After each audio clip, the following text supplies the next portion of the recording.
Hello everyone, I'm really excited to share that I have joined Hands Free. ৮ দিন ধরে কোনো কথা বলতে পারছেন না ছোট পর্দার জনপ্রিয় অভিনেত্রী শবনম ফারিয়া। কথা বলার ক্ষমতা হারিয়ে ফেলেছেন শবনম ফারিয়া। হঠাৎ করে কি হলো এই অভিনেত্রীর? জানতে হলে পুরো ভিডিওটি শুরু থেকে শেষ পর্যন্ত দেখে অবশ্যই আপনার মতামতটি জানিয়ে দিন। জনপ্রিয় অভিনেত্রী শবনম ফারিয়া গুরুতর অসুস্থ।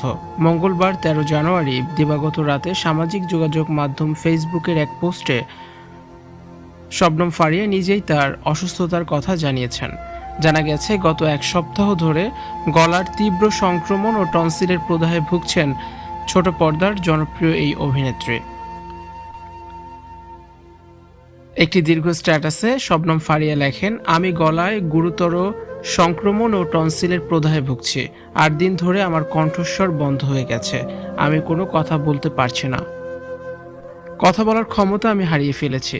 অসুস্থতা নিয়ে তিনি বলেন, ৫ তারিখে কথা বলার শক্তি হারিয়ে ফেলেছিলাম এবং নিজেকে কথা বলার জন্য জোর করে কথা বলার চেষ্টা করেছি, যার ফলে আমার কণ্ঠের অবস্থা আরও খারাপ হয়ে গেছে।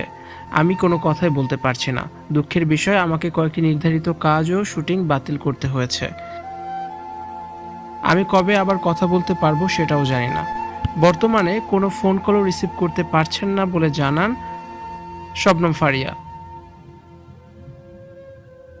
তিনি বলেন, আমার অনেক কল আসছে কিন্তু ধরতে পারছি না। খুব জরুরি হলে দয়া করে টেক্সট করুন।